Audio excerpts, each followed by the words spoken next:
नमस्कार दोस्तों, मैं आलोक कुमार चैन ट्यूटोरियल्स बिलासपुर की इस वीडियो कक्षा में अर्थात ऑनलाइन कक्षा में आपका स्वागत करता हूं। आज हम लोग गणित विषय के अंतर्गत संख्या पद्धति चैप्टर को प्रारंभ करते हैं और इसके अंतर्गत पहले बेसिक को क्लियर करते हुए हम टाइप वाइज क्वेश्चंस को हल करेंगे, जिससे कि ये हमारी परीक्षा में काम आए और हम ज्यादा से ज्यादा प्रश्नों को हल कर पाए। तो चलिए देरी ना करते हुए हम अपने अध्याय को शुरू करते हैं। तो हमारा जो चैप्टर है उस चैप्टर का नाम है संख्या पद्धति, जिसे हम कहते हैं अंग्रेजी भाषा में नंबर सिस्टम।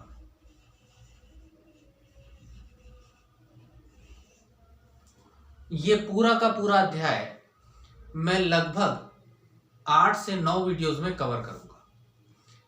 तो देखते जाएं और समझते जाएं से कि संख्या पद्धति होती क्या है। सबसे पहला हम नंबरों को क्लियर करेंगे एक एक करके, अर्थात बेसिक क्लियर करेंगे और उसके बाद हम इस पूरे अध्याय को क्लियर करेंगे। तो सबसे पहला जो हमारा पॉइंट आता है वो हमें जानना है किसके बारे में, तो धन पूर्णांक। धन पूर्णांक, तो धन पूर्णांक का अर्थ क्या होता है? धन पूर्णांक का अर्थ क्या होता है? तो धन पूर्णांक का अर्थ होता है ऐसी समस्त संख्याएं, ऐसी समस्त संख्याएं जो धनात्मक हो, जो धनात्मक हो तथा पूर्णांक भी हो, जो धनात्मक हो तथा पूर्णांक भी हो, धन पूर्णांक कहलाती हैं। तो ऐसी संख्याएं जो धनात्मक हो तथा पूर्णांक भी हो, धन पूर्णांक कहलाती हैं। याद रखिएगा, पूर्णांक का अर्थ होता है दशमलव नहीं होना। पूर्णांक का अर्थ क्या होता है? दशमलव नहीं होना। तो इसके उदाहरण के रूप में आप लिख लीजिए 125 धनात्मक भी है पूर्णांक भी है, 247 धनात्मक भी है पूर्णांक भी है, 512 धनात्मक भी है पूर्णांक भी है और 61259 धनात्मक भी है पूर्णांक भी है। अर्थात ऐसी संख्याएं जो धनात्मक भी होती हैं और जो पूर्णांक भी होती हैं, अर्थात उनमें दशमलव नहीं आता है, वे संख्याएं क्या कहलाती हैं? धन पूर्णांक कहलाती हैं। स्क्रीनशॉट ले लीजिए, अगला समझते हैं। चलिए अगला हम नंबर सिस्टम समझते हैं। तो अगला नंबर सिस्टम होता है ऋण पूर्णांक। क्या होता है अगला नंबर सिस्टम? ऋण पूर्णांक। इसका डेफिनेशन क्या है? तो देखिए, ऐसी संख्याएं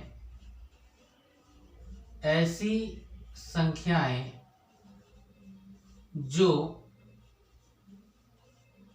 ऋणात्मक भी हैं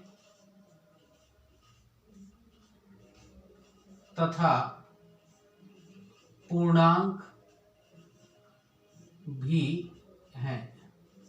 ऐसी संख्याएं जो ऋणात्मक भी हैं तथा पूर्णांक भी हैं, वे क्या कहलाती हैं? ऋण पूर्णांक। मतलब वो ऋणात्मक होनी चाहिए, उनमें ऋण का निशान होना चाहिए और दशमलव नहीं होना चाहिए। जैसे उदाहरण के लिए देखिए, जैसे हमने लिखा -245, तो देखिए ये ऋणात्मक भी है और पूर्णांक भी है क्योंकि इसमें दशमलव नहीं है, तो ये क्या होगा? ये ऋण पूर्णांक होगा। एक और संख्या हम लिखते हैं -132। देखिए ये ऋणात्मक भी है और पूर्णांक भी है, तो निश्चित रूप से ये क्या होगा, ऋण पूर्णांक होगा। ठीक है, फिर देखिए -624 और 13 फिर लिख देते हैं, तो ये भी ऋणात्मक भी है और पूर्णांक भी है, तो ये भी क्या होगा, ऋण पूर्णांक होगा। तो ऐसी सभी संख्याएं जो ऋणात्मक भी होती हैं और जो पूर्णांक भी होती हैं, अर्थात उनमें दशमलव नहीं होता है, वो क्या कहलाती हैं, वो कहलाती हैं ऋण पूर्णांक। ठीक है, और देखिए अगर प्रॉपर रूप से किसी अध्याय को आपको समझना है ना, तो आप लोग क्या करिएगा कि प्लेलिस्ट में जाइएगा, या मैं इसी के नीचे डिस्क्रिप्शन बॉक्स में लिंक दे दूंगा, एक के बाद दूसरा वीडियो क्रम से देखिएगा, तो आपको बहुत अच्छे से समझ में आएगा। मैं आलोक कुमार चैन ट्यूटोरियल की ओर से आपको पढ़ा रहा हूं, चैन ट्यूटोरियल बिलासपुर की ओर से। चलिए अगला देखते हैं। चलिए, तो अगला जो नंबर हमें पढ़ना है उसे हम लोग कहते हैं पूर्ण संख्याएं। क्या कहते हैं हम उसे, पूर्ण संख्याएं। तो इसकी डेफिनेशन क्या है, तो देखिए ऐसी सभी संख्याएं, ऐसी सभी संख्याएं जो 0 से लेकर अनंत तक हों। ठीक है, 0 से लेकर अनंत तक हो। ठीक है, 0 से लेकर कहां तक हो, अनंत तक हो, तथा धनात्मक हो। क्या हो, धनात्मक हो, तो उनको हम क्या कहते हैं, उनको हम कहते हैं पूर्ण संख्याएं। उन्हें हम क्या कहते हैं, पूर्ण संख्याएं। तो देखो इसका मतलब है कि 0 पूर्ण संख्या है क्या, बिल्कुल है। 125 पूर्ण संख्या है क्या, बिल्कुल है। देखो क्या क्या होना चाहिए, पहली बात उसको धनात्मक होना चाहिए और 0 भी आता है इसमें। फिर 332 है क्या, या 325 है क्या, बिल्कुल है। 1 2 4 6 ये है क्या, तो बिल्कुल है। आ रही बात समझ में। ठीक है, तो ऐसी सभी संख्याएं, फिर चाहे 0 हो चाहे अनंत तक हो, सभी धनात्मक संख्याएं पूर्ण संख्याएं कहलाती हैं। तो 0 से लेकर के अनंत तक सभी धनात्मक संख्याएं जो पूर्णांक के रूप में हो क्या कहलाती हैं, पूर्ण संख्याएं कहलाती हैं। चलिए अगला देखते हैं। अच्छा एक बात मैं आपको बता दूं, इसके बाद अपन प्रश्न हल करेंगे ना, तो आपको एक्चुअल में इसका मीनिंग समझ में आएगा। ठीक है, तो चलिए अगला हम देखते हैं पूर्णांक संख्या। अगला क्या है हमारे पास, पूर्णांक संख्या। तो पूर्णांक संख्या क्या होती है, तो पूर्णांक संख्या की डेफिनेशन होती है इसमें 0 सहित समस्त धनात्मक तथा ऋणात्मक पूर्ण संख्याएं आती हैं।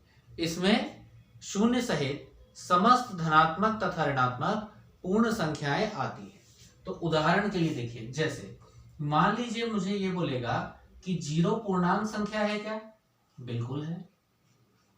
125 पूर्णांक संख्या है क्या, बिल्कुल है। -125, देखिए -125 पूर्णांक संख्या है क्या, बिल्कुल है। क्यों है, क्योंकि इसमें 0 सहित समस्त धनात्मक और ऋणात्मक पूर्णांक संख्याएं आती है। लेकिन मुझसे बोल देगा कि 125.01 ये पूर्णांक संख्या है क्या, तो नहीं। क्यों, क्योंकि यहां पर क्या आ गया, दशमलव। मान लीजिए कह देगा 625 पूर्णांक संख्या है क्या, बिल्कुल। -625 पूर्णांक संख्या है क्या, बिल्कुल। लेकिन -625.012 ये पूर्णांक संख्या है क्या, तो ये पूर्णांक संख्या नहीं है, क्योंकि इसमें क्या आ गया, इसमें दशमलव आ गया। तो आ रही बात समझ में। ठीक है, तो ऐसी सभी संख्याएं जिसमें इसमें 0 सहित समस्त धनात्मक तथा ऋणात्मक पूर्ण संख्या आती है, मतलब जिसमें दशमलव नहीं होता है। आई बात समझ में। ठीक है, तो आगे का नंबर देखें। ठीक है, थोड़ा स्माइल करो, है ना। कमेंट बॉक्स में और कुछ ना लिखो, केवल एक स्माइल ही भेजो। ठीक है, हंसते रहो, मुस्कुराते रहो, सीखते रहो। चलिए आगे देखते हैं।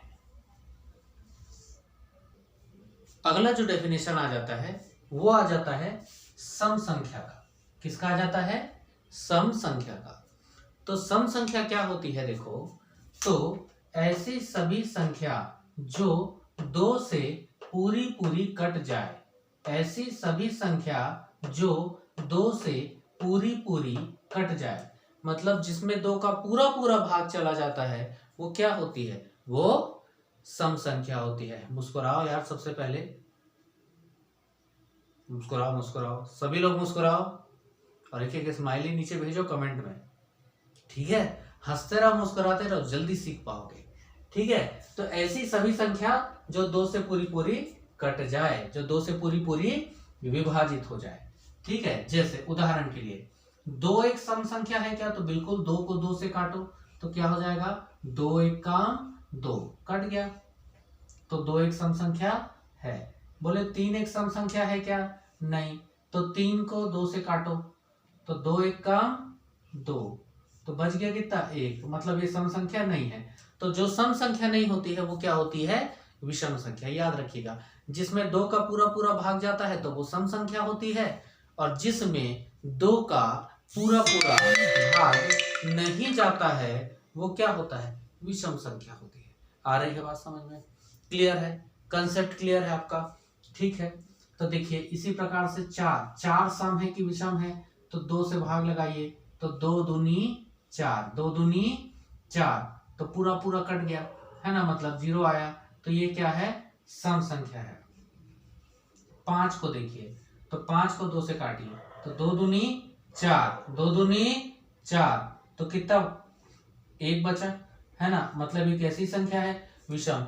यदि 2 का पूरा पूरा भाग चला जाएगा तो वह सम संख्या होगी, और यदि 2 का पूरा पूरा भाग नहीं जाएगा तो वह विषम संख्या होगी। इसी बात को याद रखना है। 6 को देख लीजिए, 6 में 2 से भाग लगाइए, 2 तिया 6, 2 तिया 6, पूरा पूरा भाग चला गया, सम संख्या है। 13 को भाग दे के देख लीजिए, 2 छक्के 12, बचा कितना? 1, पूरा पूरा भाग नहीं गया, तो ये क्या है? तो ये विषम संख्या है। तो ऐसी संख्याएं जिनमें 2 का पूरा पूरा भाग चला जाता है वह सम संख्या होती है, और ऐसी संख्या जिनमें 2 का पूरा पूरा भाग नहीं जाता है वह विषम संख्या होती है। समझ में आया?